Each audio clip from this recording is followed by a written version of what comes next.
Dito po sa Palapag Northern Samar, barangay ng Sangay. Itong nire-recommenda mo, kuya? Ano yung status? Sa high blood niya. Inatake siya ng high blood? Amin, ako nanay.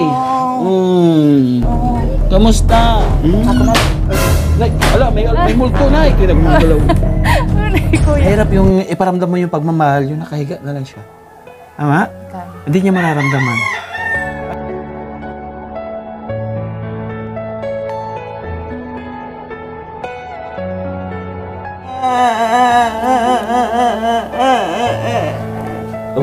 Siya ay masayahing tao, mabait na Pilipino. Lagi kang tutulungan kahit gumuho man ang mundo. Siya ay si Joey the Great, hindi ka pagpapalit. Handang tumulong at walang hinihiling kapalit. Joey the Great, matulungin na tao. Kasama sa siya, kasama sa pag-asa. Ayan po mga kaninga mga partners. Magandang umaga. Umaga pa lang kasi alas 11. Ayan, kumusta po kayo lahat? Sa lahat ng aking mga viewers, mga sponsors, mga supporters, at siyempre ang Kalingap supporters. Shoutout po sa inyo. Magandang araw. Dito po sa Palapag Northern Samar, barangay ng Sangay. Nandito po kami ngayon. Grabe yung panahon dito. No? Malakas yung hangin. Minsan tumitigil yung ulan at minsan bumubuhos. At siyempre, pabor po yan sa mga kababayan natin na nagtatanim ng palay. Diba, Kuya? Sinamahan tayo, may tanod dito. At syempre, bago tayo pumunta rito, nakipag-coordinate muna tayo sa barangay para kahit paano magkaroon tayo ng authorized, makakilos tayo ng maganda. At syempre, mapili natin yung ating pwedeng matulungan at makumusta sa bawat pamilya dito sa barangay Sangay. Ano itong nire-recommenda mo, Kuya? Ano yung status? Sa high blood niya. Inatake siya ng high blood. Senior na rin siya. Ayan. Bago tayo pumunta, welcome back muna sa ating YouTube channel, Joey the Great. Tara, samahan niyo po kami. Hello po. Ay, ito na pala si ate. Ay, si nanay. Senior citizen. Hello, nanay. Hello. Ay. Oo. Ay, kapag tanggalan siya. Okay lang po. Amin, ako nanay. Kamusta? Ha? Ha? Yung ulo ko. Upaw na. Ay, upaw na daw na yung ulo ko. Napansin niya kaagad ang ulo ko, upaw na daw. Ayan, oh. Oo. Kumusta ka, nanay? Ikaw na lang, ate. Nera pa siya. Sige, nanay, upo muna dito. Lingkod. Ikaw muna mag-interpret sa kanya sasabihin kasi hindi niya naintindihan. Bigyan kita ng mic. Ikaw na magtawid ng microphone. Ayan. Ayan, salamat ha, kuya. Yung aking cameraman, shoutout sa Pugi. Kaway dyan. Nasama sa vlog si kuya. Ayan. Nagulat siya kasi hindi niya akalain na magkakamera siya. Ayan. Lingkod lang ka. Oo. Kamusta po? Okay lang naman siya. Si nanay hindi na nakakapagsalita. Na-stroke siya noong August, last month. Last year. Ngayong 2023. Kumbaga August, September, October, November, December, January. 5 months. Pero dati... Tapos hindi na siya nakapagsalita. Dati okay naman siya.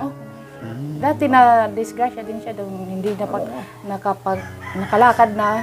Tapos nandun ako sa Manila, pinauwi ako dito, tapos hinilot ko lang. Dati ka sa Manila. Dati wala siyang kasama dito. Meron. Ang asawa mo? Mga anak ko dati, tapos wala na sila dito, ako naman. Ako na. Nay, ala, may multo, nay! May aswang. May aswang dito. Wala. Sa lakas ng hangin. Kusang sumasara yung mga pintuan, nakakatakot. Tino mo yung pati kurtina gumagalaw. Ay, kuya. Balik na lang kami, may multo yata. Ayan, okay ako dito. Wala man itong kutsyon. Hindi kasi...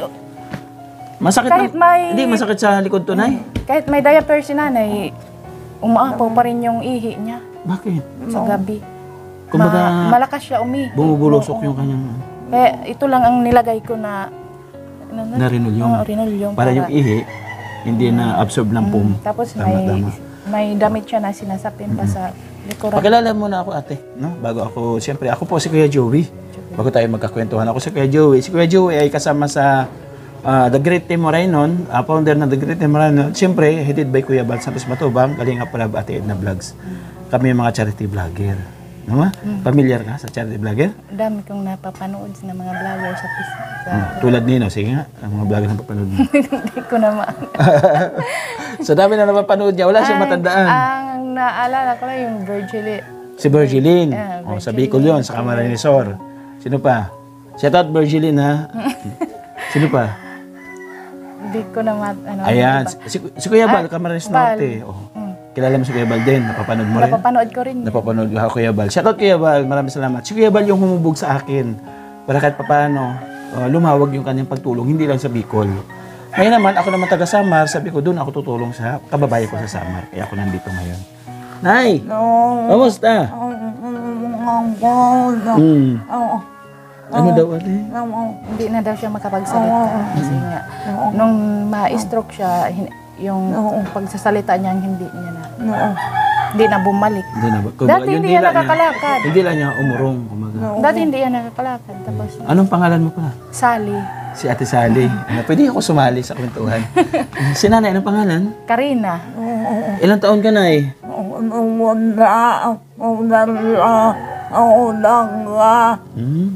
Ano daw po? 80 years old na daw siya. 80 na siya. Nung November 7.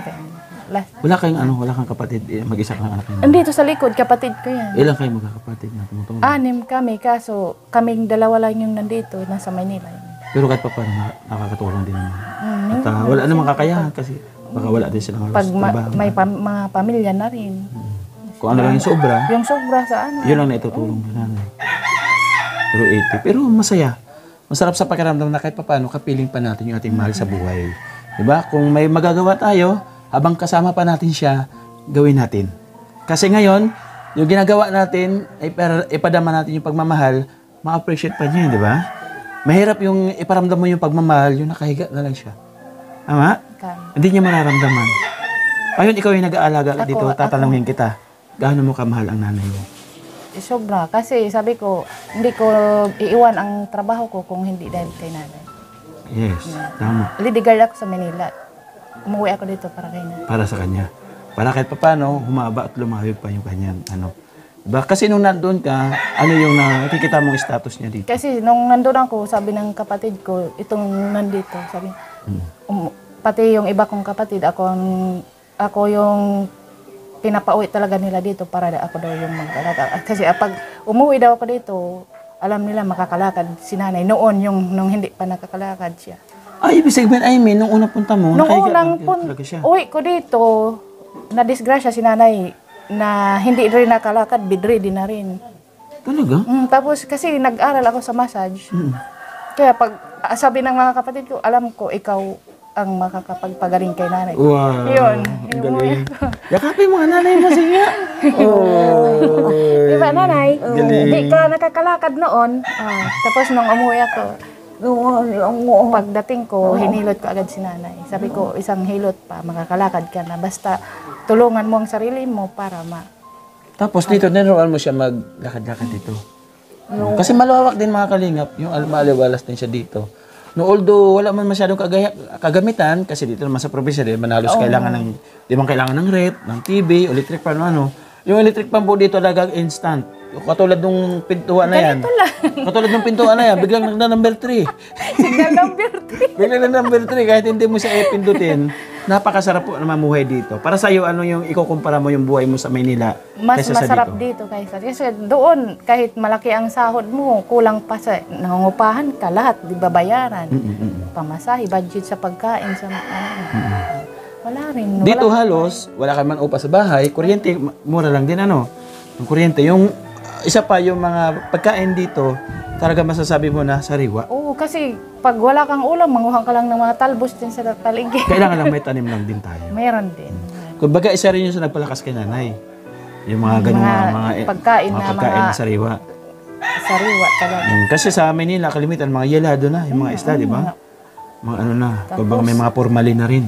Pag wala kang pera, di ka rin makakakain ng masarap doon kasi mahal ang mga bilihin.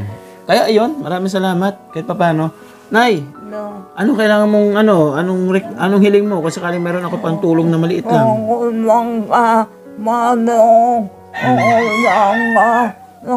Pinadalhan kami ng kapatid ko ng TV, hindi maikabit kasi wala kaming signal pa pambili ng signal. Yung signal. Kung baka kailangan niya makapanood, ma-relax siya.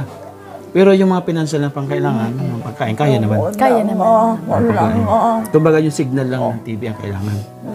Para mapanood, maano siya, Malibang ma-refresh. siya kasi lakad ng lakad. Alis ng alis dito. Sa tingin mo, mga magkano yung signal na yun? Sa ano? Pakawarat mo lang. Ang sabi kasi, nagtanong kasi ako doon sa 1,200 kasama yung decoder. 1,200. May load na yun? Wala. Wala. Kasi dito po niluludan yung signal para niluludan. magkaroon po Para ng magkaroon palabas. ng- May load po na monthly, 300, o di ko nagkakamali, 300, 500. Depende po sa mga channel na kaya. Kumbaga kung mas malaki yung load, mas maraming channel po yung Ang papasok. mga ano dito, signal GSAT satellite, yan. Ang GSAT at saka satellite, mura lang ang load. 120 daw per month. Ayun. Sana no, kahit paano loobin kasi ate, meron tayong mga mabuti mga nakapanood sa atin. Ako po na nagbablog, tumutulong base lang po sa ating kakayahan kahit paano. Hindi man po natin maibigay yung inyong kahilingan pero alam ko marami nakakapanood. May mga mabuting puso na sana kahit paano mag-grant yung request ni nanay. Di ba, Nay? Oo.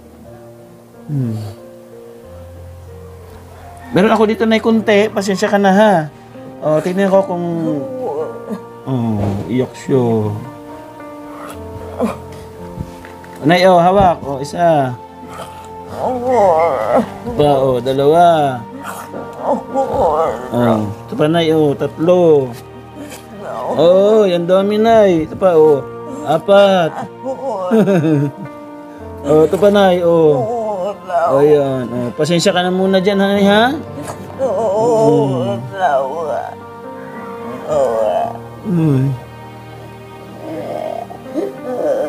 Yakapin mo, ate. Yan din na, diaper, binigay niya. Ibinigay yan ng pinsa namin na umuwi. Kaya na. Pasalamat ka na na. Nanay. Lagi yan, pag umiiyak pag may nagbibigay sa'yo.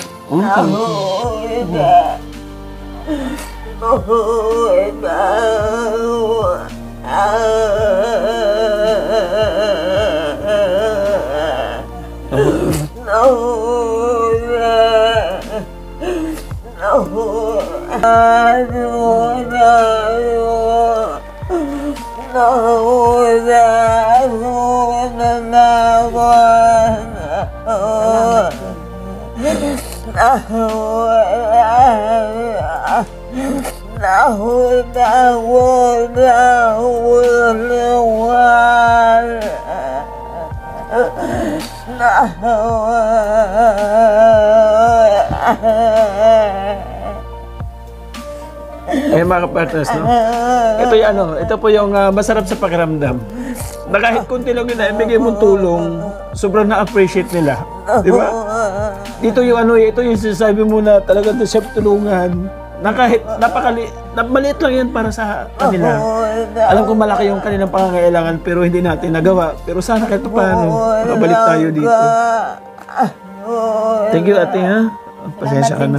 Oo, sana'y makabalik tayo dito. Tonto si nanay, ano? Sana marami pa kayong matulungan. Okay ba, Nay? Ba't tayo, Nanay? Okay, ha? Basta ingat palagi, ha? Alagaan mo yung sarili mo, ha? Ito yung ano niya. Ibig sabihin dati, bedridden na talaga siya. Nakahiga lang na talaga siya. Ano masasabi mo sa mga kapatid mo na gumagabay din sa'yo kahit paano? Maraming salamat sa mga kapatid ko na laging sumusuporta sa akin. Sa mga kailangan ni nanay, sa mga tulong pa ng marami sa mga katulad ni nanay na mga kailangan. Ayun, Maraming thank you. salamat, Kuya Bal. At saka sa'yo, Sir Joey. Sir Joey. Ayun, salamat po. Mga kalingap, ito, lumawig na yung pagtulong. Nakarating na tayo ng 2nd District. No? Maraming salamat sa inyo. Nay, babalik kami, ha? Oo. Kahit na walang magbigay ng pagmamahal kay nanay, babalik kami kahit pan diaper lang. Malaking bagay na, ano? Ibig sabihin itong diaper, bigay sa inyo. Ibinigyan siya ng Binigay. 1,000 tapos binambili namin ng gatas. Bigay ka ng 1,000. Galing sa? Sa Maynila, yung pinsan. Yung pinsan mo. Binili mong gatas at saka, nagagatas siya? Yung sa kanin, malakas pa siya. Okay naman. Malakas pa rin. Okay. Malakas pa, ha? Papay buhay mo. Oo. Oo. Sige na, basta tuloy-tuloy lang tayo, ha? Pagkatapos niya kumain, pinaliguan ko. May purpose yung Panginoon Diyos kung bakit kasama pa natin. Oo. Diba? Kaya kailangan habang nandito pa at kasama natin siya, bigyan natin ng importansya. Diba? Dapat bawat minuto, bawat oras, kailangan masaya siya. Diba? Napakasapsak paramdam. Kasi itong buhay natin, utang natin sa kanila. Wala tayo dito kung hindi dahil sa nanay natin. Ano? Ito lang naman yung tanging susukliin natin sa kanila sa kabila ng pag-aalaga sa atin. Pero, No? Yun. Salamat po, mga Salamat. kalingap. Salamat. Thank you so much. Ito pong ibinigay natin. Salamat. Ito pong ibinigay natin ng pagmamahal kay nanay. Maraming salamat kay Manay Terry Anderson. Si Manay Terry nasa US. Oo. Nabigay sa atin ng kunti para pantulong sa mga kababayan. Oo. Anong sabihin mo kay Manay Terry? Taga Katarman siya. Salamat. Nabigkas salamat. Sunod dyan, marami na ka nang mabibigkas. Makukumpleto mo na yung salita. Dahil magaling si Ate Sally mag-alaga. Oo. Salamat po sa ating kapartners family sponsors. Manay Salamat Terry, po ng thank you. marami. Kay Marcelina, maraming salamat. Dito, sugay. Ate Bit Jones, thank you so much, Ate Bit Jones. At syempre kay Miss Irene, maraming salamat. Ate Jubeta Belisatero, thank you so much po. At lahat po na nagbibigay ng pagmamahal sa ating munting channel, maraming salamat. Janet Galban Salazar, Tita Erin Magalo, maraming salamat. At syempre kay Tita Malu de los Santos, shout out po sa inyo. Lahat po ng team na pupunta sa ating employed, maraming salamat. Especially po ang Team Pure Heart. Napakaki ng inyong puso sa pagtulong. Maraming salamat. Team Organic, Team Tigangers, maraming salamat. Team Tanod, thank you so much po. At Team Puso, Team Dungaw, shout out. Share ko sa TV, ingat dyan sa New York. At syempre lahat ng mga grupo ng Team Dungaw, maraming salamat po sa inyo. Kami po ang The Great Team Moreno na naglilingap sa mga bawat barangay dito sa Samar. Hanggang sa muli, bye-bye and God bless nanay, bye-bye! Bye-bye na. Bye-bye po, bye-bye! Love you all, thank you so much po. Thank you po. Thank you. Oo.